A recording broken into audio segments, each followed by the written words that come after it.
सभी को मेरा प्यार भरा नमस्कार। शिवालिक संस्था की ऑनलाइन वीडियो क्लास में आप सबका हार्दिक अभिनंदन स्वागत करता हूं। बेटा क्लास 12 का केमिस्ट्री का सॉल्यूशन चैप्टर अपन पढ़ रहे थे और उसके अंदर जो राउल्ट लॉ है उसके बारे में आप लोगों को मैंने बता दिया था। वेपर प्रेशर क्या होता है उसके बारे में भी आप लोगों को डिस्कस किया। उसी के साथ में डाल्टन के आंशिक दाब के नियम के बारे में भी बताया।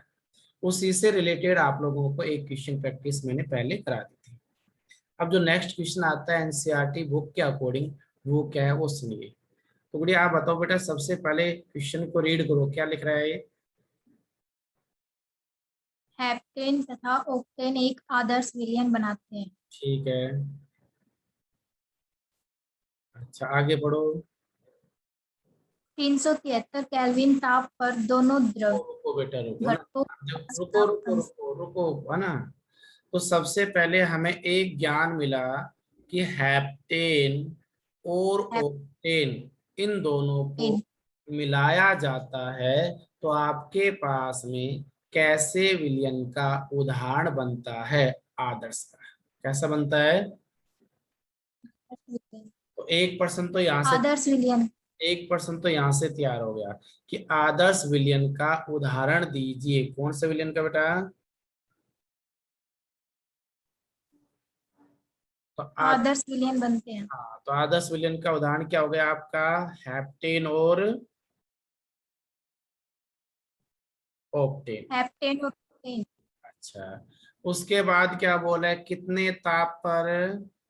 ओक्टेन अच्छा, अब मेरी बात सुनो वापस से। तो मैंने क्या लिख दिया यहाँ पर, आपको पर्सन में दिया गया है, पर्सन के अनुसार C7H16 प्लस C8H18 बराबर कौन सा विलयन है बेटा?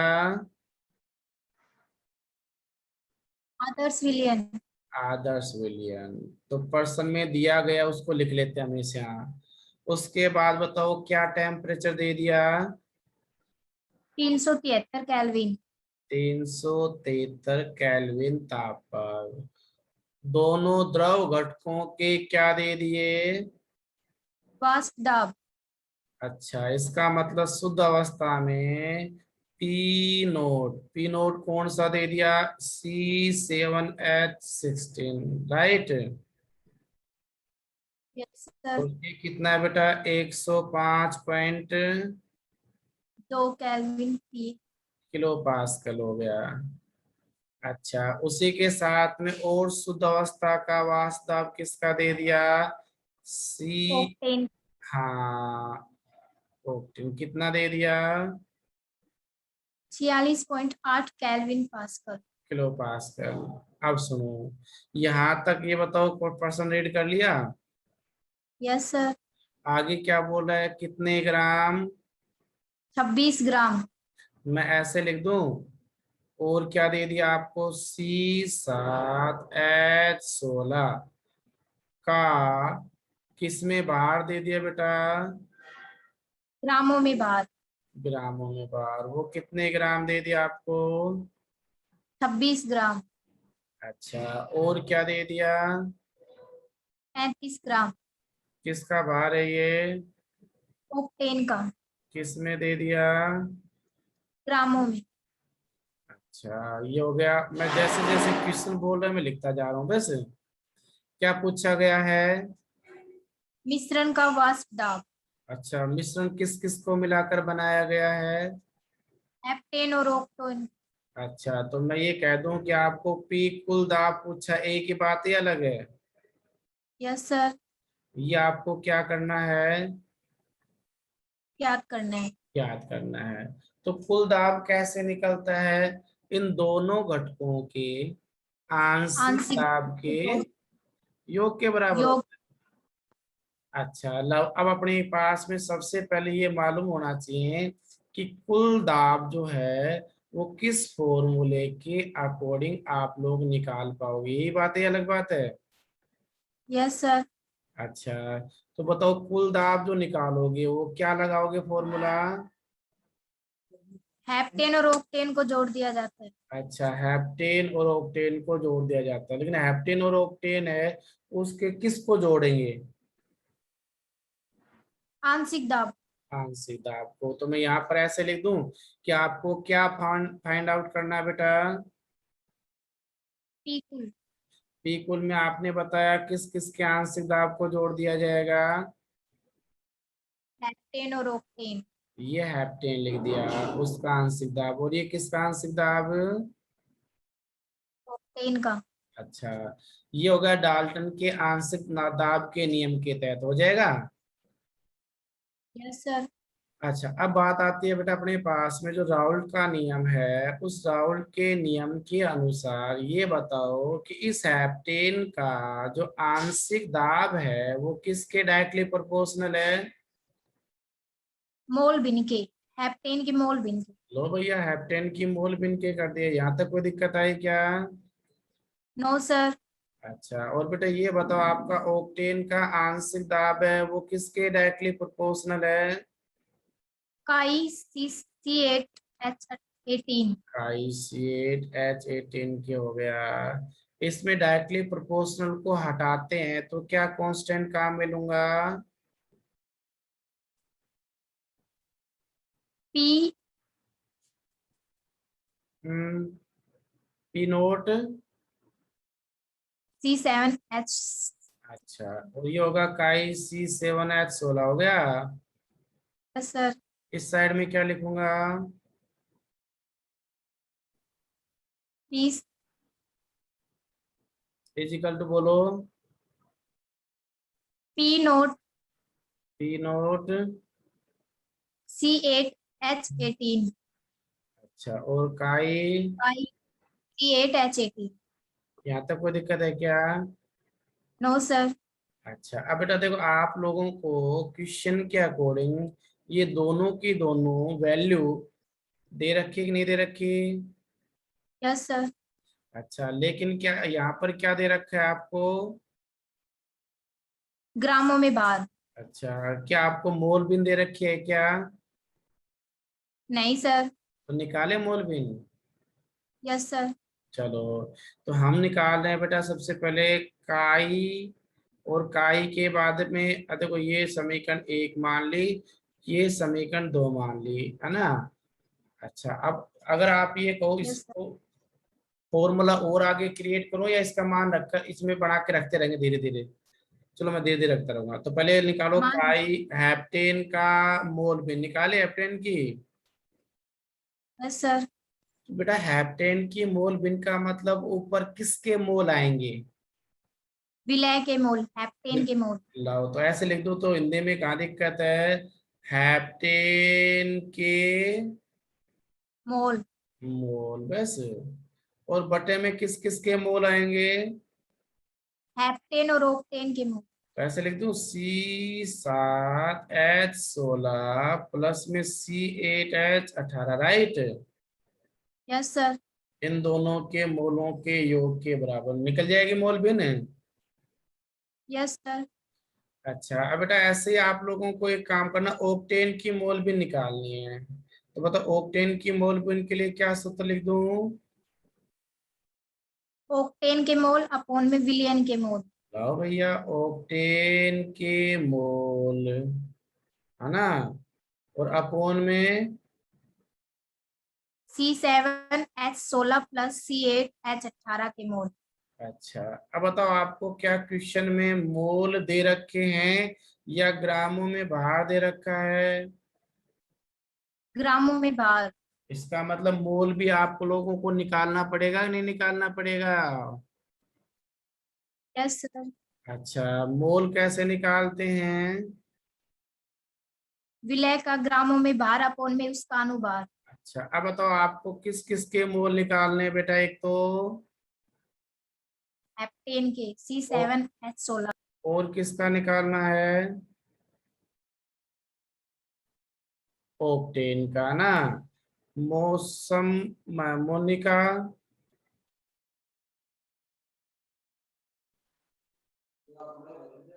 अच्छा, यस सर।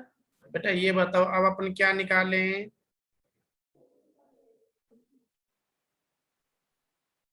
मोल तो निकाले सर, अब अणुभार। नहीं, मोल निकालने हैं, अभी तो मोल भी निकाल लिया आपने, देखो ये मोल भी नहीं निकाली ना। Yes sir. अब फिलहाल क्या निकालेंगे? अब मोल निकालेंगे। क्या निकालेंगे? मोल। मोल, ठीक है ना। अच्छा, तो एक तो पहले किसके मोल निकालेंगे? हेप्टेन के, और उसके साथ किसके निकालेंगे? ऑक्टेन के। अच्छा, तो मैं एक बार वापस से, अगर मौसम जुड़ गई है तो मैं मौसम से करूंगा, क्योंकि क्वेश्चन लगातार डील कर रही थी। बेटा कहाँ तक पहुंच गए थे गुड़िया? सर मोल भी निकाल रहे थे, मोल निकाल रहे थे। अच्छा, पहले किसके निकालोगे? हेप्टेन के। अच्छा, उस और किसके निकालोगे? ऑक्टेन के। लाओ। तो अब आपने लिखा कि सर C7H16 के क्या निकालने हैं पहले? मोल। मोल। तो बताओ इसके मोल कैसे निकालोगे? हेप्टेन का किसमें भार? ग्रामों में भार अपॉन में उसका अनुभार। ग्रामों में भार, और बटा उसका अनुभार। Love molecular mass. तो हेप्टेन का अणुभार। बेटा प्रश्न में ये बताओ, ग्रामों में भार आपको दे दिया कि नहीं दिया? दे दिया। अच्छा, तो अब अपने पास में अपन क्या निकाल रहे हैं इससे? अनुभार। तो ये बताओ C7H16 का अणुभार। कार्बन परमाणु का भार कितना होता है गुड़िया? 12। 12। और कितनी बार है ये? 7 बार। तो मल्टीप्लाई बाई 7। 7। और एक गुणा में कितना से गुणा कर दूं? 16। 16 से। अब इसका अनुभार निकालें। Yes sir. तो बेटा 12×7 = 84, और 16 कितने हो गए? 100 हो गए। Yes sir. तो ये आया आपके पास में कितना? 100 ग्राम पर मोल। अनुभार निकल गया। Yes sir. अच्छा, अब आप लोगों को क्या है, थोड़ा सा सीक्वेंस में बताता जाता हूँ। प्रश्न में सबसे पहले क्या पूछा गया ये बताओ? कुल मोल, मो समीकरण 1। फिर ये हो गई समीकरण 2। ये समीकरण होगी आपकी 3। ये समीकरण होगी आपकी 4। ये वाली होगी 5। और ये होगी आपकी 6। अब बताओ सी हेप्टेन है, उस हेप्टेन के मोल इजिकल टू, बताओ ग्रामों में भार परसेंट में कितना दे दिया हेप्टेन का? 26। 26। और अणुभार कितना निकल के आया? 100। 100। तो ये तो सीधा सब डिवाइड हो जाएगा, तो पॉइंट 26। 26 हो गए। Yes sir. अच्छा, अब उसी के साथ में अब अगला बताओ किसके मोल निकालूं हेप्टेन के बाद? ऑक्टेन के। ओक्टेन के। तो ये लिखा मैंने C8H18 के क्या निकालना है भैया? मोल। मोल। के मोल इजिकल टू हेप्टेन का किसमें भार? ग्रामों में भार। ग्रामों में भार। अपोन क्या आएगा? उसका अनुभार। किसका? ऑक्टेन का। ओक्टेन का अणुभार। अब आपके पास ओक्टेन का अणुभार मालूम है कि नहीं है? Yes sir. ओक्टेन का ऑक्टेन का पता नहीं है, निकालेंगे। अच्छा, तो कार्बन का भार कितना होता है? 12। 12 मल्टीप्लाई 8। प्लस में अपने पास में 1 × 18। अच्छा इजिकल टू, हवा में बोलो कितना हो गया? 114 ग्राम पर मोल। ठीक है। अब आपके यस। पास में आप क्या निकाल रहे हो? ओक्टेन के मोल। मोल निकाल रहे हो। तो ओक्टेन का ग्रामों में भार कितना दे दिया क्वेश्चन में? 35 ग्राम। 35 ग्राम। तो 35 अपॉन 114। अच्छा, इसको अपन डिवाइड करेंगे तो मैथ आती है? आती है। आती है, तो बताओ कितने आए? 0.31 मोल। अच्छा, तो ये बताओ आपने क्या किया? मेरे हिसाब से बेटा आपने दो वैल्यू फाइंड आउट कर ली। एक तो क्या निकाल लिए, हेप्टेन के, मोल। और एक किसके मोल निकाल लिए? ओक्टेन के मोल। अच्छा, तो बताओ इस फॉर्मूले में ऊपर क्या रखा जाएगा हेप्टेन के मोल। और नीचे? ओक विलियन के मोल। और इस फॉर्मूले में किसके मोल ओक्टेन के मोल। और नीचे? अपॉन में विलियन। तो बताओ आपके पास विलियन। में दोनों मोल है कि नहीं है? Yes sir. अच्छा, एक वर्ड और लिख लूं मैं, विलियन के मोल लिख लूं, आपने बोल दिया तो है ना? नहीं, विलियन के मोल की बजाय वैल्यू रख लूंगा, चलो सीधा है। तो ये लिखा सबसे पहले मैंने, काई और ये C7H16। तो ये किसकी मोल बिन कहलाई, हेप्टेन की या ऑक्टेन की? हेप्टेन की। तो बताओ ऊपर किसके मोल आएंगे? हेप्टेन के मोल। अच्छा, अपॉन में हेप्टेन प्लस ओक्टेन के मोल। हेप्टेन के मोल कितने हैं? 0.26। अच्छा, ऑक्टेन के?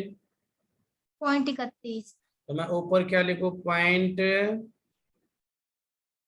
26। अच्छा, अपॉन में पॉइंट 26 प्लस में? 0.31। अच्छा, इन दोनों को पहले क्या कर दिया जाए? जोड़ दिया जाए। कितना आया जोड़ने के ऊपर, बताओ दिखा। 0.57। 57, है ना? अब उसी के साथ थोड़ा सा और आगे रन करो।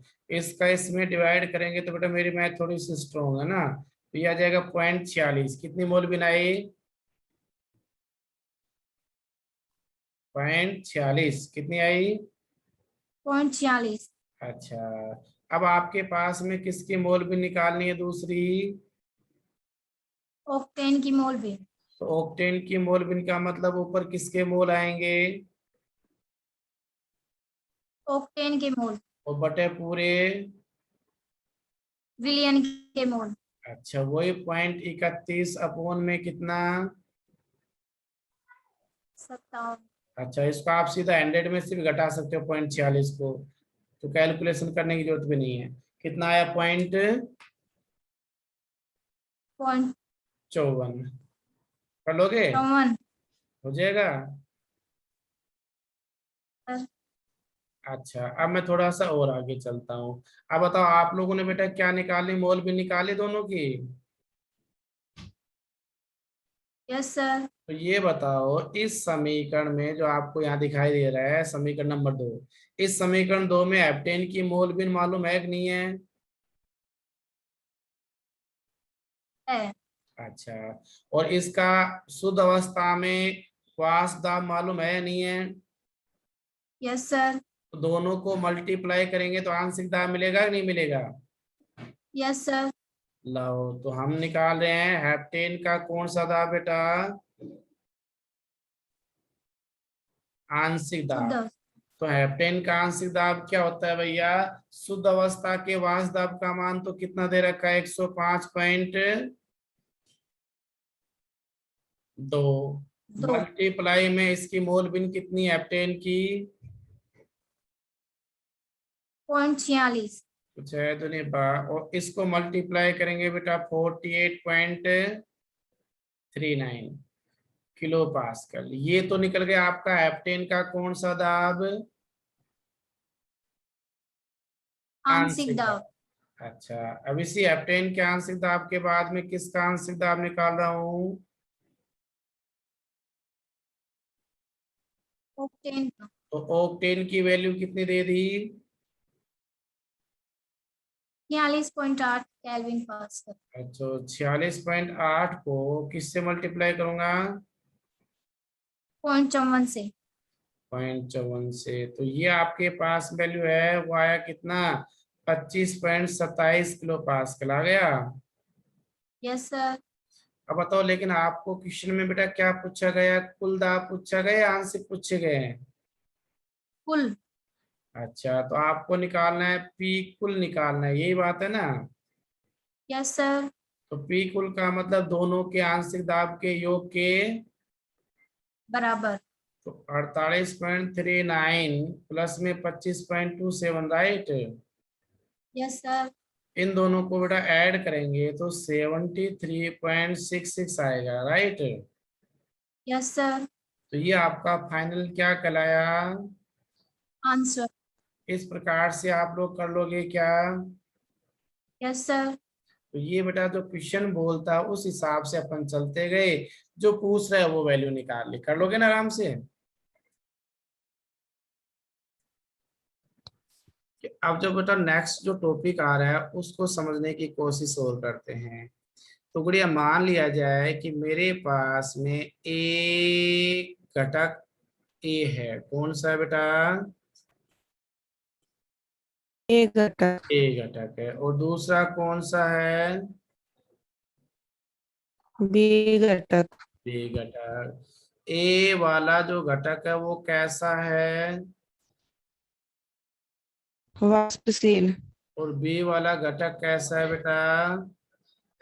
वाष्पशील इसका मतलब इन वाष्पशील अवयव को आपस में मिलाया, वाष्पशील अवयव को आपस में मिलाया मिलाने के बाद में किसका निर्माण हो गया। विलयन का। विलयन का। यहाँ तक बात समझ में आई कि नहीं आई। Yes sir. लेकिन बेटा अपने पास में कौन से घटक है, वाष्पशील है या अवाष्पशील है। वाष्पशील तो इन वाष्पशील अवयवों को आपस में मिलाते हैं और मिलाने पर क्या बनता है। विलयन लेकिन बेटा ये विलयन जो है वो कितने प्रकार का बनते हैं। दो प्रकार का। दो प्रकार के बनते हैं, जिसमें से एक प्रकार का तो नाम दिया मैंने, कौन सा वाला। आदर्श विलयन आदर्श विलयन। और दूसरे का नाम क्या दे दिया। अनादर्श विलयन। यहाँ तक बात समझ में आई या नहीं आई। Yes sir. अच्छा, तो बताओ कौन से अवयव को मिलाने पर वाष्पशील अवयव को क्या मिला था। विलयन। लेकिन उसको कितने भागों में बांट दिया। दो भागों में। एक का नाम क्या दे दिया। आदर्श विलयन दूसरे का। अनादर्श विलयन। अच्छा, अब सर आप ये बताओ आदर्श विलयन किसे कहते हैं, राइट।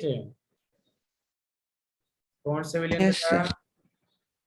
आदर्श विलयन आदर्श विलयन का मतलब है ऐसे विलयन होते हैं जो किस सांद्रताओं पर। समी सांद्रताओं पर। सभी सांद्रताओं पर। और किस ताप पर, सभी ताप पर, राइट। Yes sir. तो वे विलयन जो सभी सांद्रता और सभी ताप पर किसके नियम की पालना करते हैं।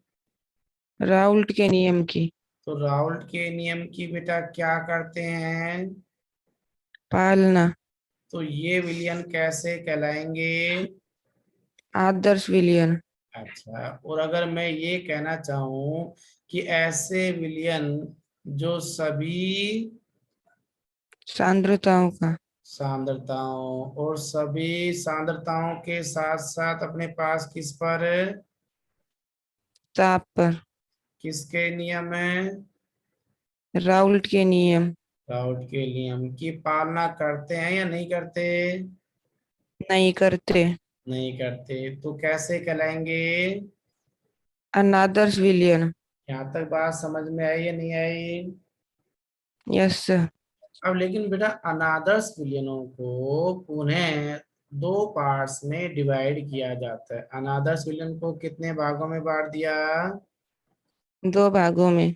एक कहलाता है धनात्मक विचलन, क्या कहलाया।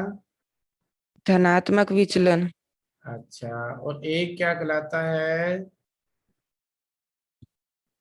ऋणात्मक विचलन। मेरे को तो बस ये बता दो, क्या धनात्मक विचलन राउल के नियम की पालना करते हैं बेटा। नहीं करते। ऋणात्मक नहीं करते। क्यों नहीं करते? क्योंकि ये किसके प्रकार हैं? अनादर्श विलियन के। आदर्श विलियन राहुल के नियम की पालना नहीं करते। समझ गए कि नहीं समझे? Yes sir. यहाँ तक समझ में बात आ गई? Yes sir. आगे चलो बेटा। Yes sir. अच्छा, अब मैं इसकी सारणी बनाता हूँ। ये तो मैंने आपको परिभाषित कर दिया। कहने का मतलब है, सबसे पहले बताया आदर्श विलयन का मतलब है सर ऐसे विलयन जो होते हैं जो सभी सांद्रताओं और ताप पर राउल के नियम की पालना करते हैं, और जो नहीं करते हैं वो क्या कहलाएंगे? अनादर्श। राइट। अनादर्श विलियन। Yes sir. अभी थोड़ी देर पहले मैंने बताया था, मान लिया जाए अपने पास में फिलहाल मैंने कितने वाष्पशील अवयव मान लिए? 2। तो ये बताओ, ये अपने पास में कौन सा घटक है? ए घटक। और ये उसका क्या कहलाया? आंशिक दाब। अच्छा, और राहुल के नियम के अनुसार बताओ, ए घटक का जो आंशिक दाब है वो किसके समानुपाती है? मोल भी इनके समानुपाती है। Very good. कौन सी मोलविन के समानुपाती है?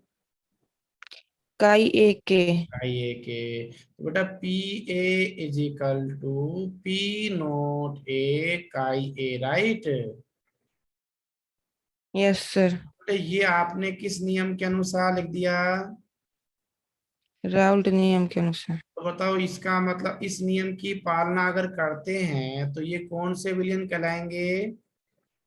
आदर्श विलियन। अच्छा, और बेटा मैं अगर ऐसे लिख देता हूँ, P A is equal to P naught A chi A, तो ये बताओ राहुल का नियम है या नहीं है? नहीं है। है? सर नहीं है। इसमें इसमें सही। क्या अंतर है बेटा?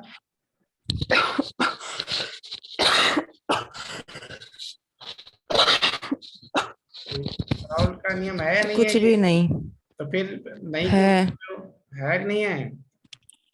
है। अच्छा, अगर मैं यहाँ पर ऐसे कर देता हूँ, ये इसका मतलब क्या हुआ? P A does not equal to P naught A chi A. Right. Yes sir. ये पी ए का मान इसके बराबर किया या नहीं किया? नहीं किया। इसका मतलब राहुल के नियम की पालना हो रही है नहीं हो रही है? नहीं हो रही। नहीं हो रही। तो अब ये कंडीशन किसकी बन गई? आदर्श विलियन की। अनादर्श विलियन की। अनादर्श विलयन की। समझ गए? Yes sir. अच्छा, अब बेटा मैं थोड़ा सा और आगे चलता हूँ। यहाँ तक मेरे हिसाब से आप समझ पाए होंगे, है ना? Yes sir. चलो, तो यहाँ तक समझ गए तो सीमा लाल चंद अनम्यूट कर लो।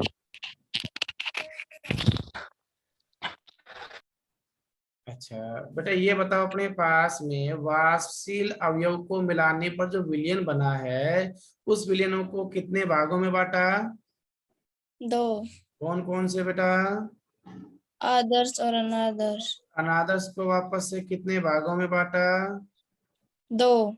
दो। समझ गए? Yes sir. अच्छा, अब मैं आगे चल रहा हूँ। तो मैंने यहाँ पर टेबल बनाई बेटा। एक तो कौन से विलयन की? आदर्श। आदर्श विलयन की। और दूसरा कौन सा हो गया? अनादर्श। अनादर्श विलयन। और अनादर्श विलयन को वापस से कितने भाग में बांट दिया गया? 2। दो भागों में बांट दिया गया। एक तो क्या कहलाया? धनात्मक विचलन। और एक विचलन। ऋणात्मक विचलन। ऋणात्मक विचलन। ठीक है। अच्छा, ये बताओ, अपने पास में जो सभी सांद्रता पर और सभी ताप पर राहुल के नियम की पालना करते हैं तो वो क्या कहलाएंगे? आदर्श विलयन। और नहीं करेंगे तो? अनादर्श। अच्छा, अगर बेटा मैं ऐसे लिख देता हूँ, अगर P A is equal to P naught A chi A formula है, ठीक है ना, और उसको फॉलो कर रहा है, तो बताओ अपने पास ये कौन सा विलयन हो गया?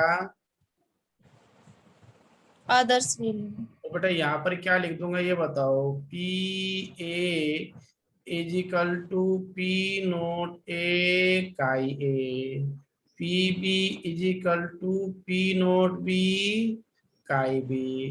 लेकिन ये बराबर है या नहीं है? नहीं है। नहीं है, तो ये कंडीशन किसकी हो गई? अनादर्स विलियन अब ये इसको कितने भागों में बांट दिया अनादर्स को? 2। अगर पी ए का मान बेटा ज्यादा हो जाए किससे? पी नोट एक्स तो पी बी का मान ज्यादा हो जाए P naught B chi B से, तो ये कौन सा विचलन कहलाएगा? धनात्मक। और अगर बेटा पी ए की वैल्यू इस पी नोट ए काई ए से कम आ जाए तो ऋणात्मक विचलन। ये एक कंडीशन होगी कि नहीं होगी? Yes sir. अच्छा, दूसरी बात और बताऊं? Yes sir. दूसरी कंडीशन ये आती है, विलय को विलायक में मिलाते हैं। किसको किस में मिला दिया? विलय को विलायक। तो जो विलयन बनता है उसमें किसी प्रकार का कोई ऊष्मा में परिवर्तन नहीं होता। किसमें परिवर्तन नहीं होता? उष्मा में। तो ऊष्मा परिवर्तन अगर शून्य पाया गया तो कैसा विलयन कहलाएगा? आदर्श। अच्छा, और बेटा ऊष्मा परिवर्तन का मान शून्य के बराबर नहीं है तो कैसा कहलाएगा? अनादर्श। अच्छा, और ऊष्मा परिवर्तन डेल्टा एच मिक्सर का मान अगर ज्यादा मिला, पॉजिटिव मिला, क्या मिला? पॉजिटिव। पॉजिटिव का मतलब है बेटा यहाँ पर ऊष्मा शोषी का मतलब जो विलयन है ना, वो पहले की तुलना में क्या हो जाएगा? ठंडा। क्या हो जाएगा? ठंडा। और डेल्टा एच मिश्रण का मान अगर 0 से क्या मिल जाता है? कम। 0 से क्या मिले? कम। तो इसका मतलब वो कैसा हो जाएगा? गरम। तो ये दोनों के दोनों किसके प्रकार हैं? अनादर्श विलयन की। अनादर्श विलयन के। तीसरी बात आती है, बताओ आयतन जो परिवर्तन है डेल्टा वी मिश्रण का मान किसके बराबर है? 0 की। तो इसका मतलब ये कैसा विलयन कहलाएगा? आदर्श विलयन। और डेल्टा वी मिश्रण का मान किसके बराबर नहीं है? 0 के। तो ये कैसा कहलाएगा? अनादर्श विलयन। और डेल्टा वी मिक्सर का मान अगर 0 से क्या हो जाएगा? कम। कम या ज्यादा? ज्यादा। कम। बेटा ये निशान ज्यादा का है तो ज्यादा हो जाएगा, तो इसका मतलब विस्तार हो जाएगा। क्या हो जाएगा? विस्तार। और डेल्टा वी मिक्सर का मान अगर 0 से क्या हो जाए? कम। कम। इसका मतलब अपने पास में क्या हो जाएगा? इसका संपीड़न या संकुचन हो जाएगा। क्या हो जाएगा? संकुचन। समझ गए? Yes sir. अच्छा, थोड़ा सा और आगे चलता हूँ। फिर बात आती है चौथा पॉइंट, राइट। ये कहलाया विलय और ये क्या कहलाया? विलायक। इन दोनों को मिला दिया तो क्या बन गया? विलयन। विलयन। तो विलय के कणों के बीच का आकर्षण का मान, विलायक के कणों के बीच का आकर्षण का मान, दोनों के योग का मान विलयन के आकर्षण बल के क्या मिलता है? बराबर। और बेटा बराबर नहीं है तो कौन सा कहलाएगा? अनादर्श विलयन। अनादर्श विलयन। समझ गए? और अगर यस मान लिया सर। जाए इनका जो आकर्षण है विलय और विलायक का वो ज्यादा हो जाए विलयन से तो कौन सा विचलन है? धनात्मक। और कम हो जाए तो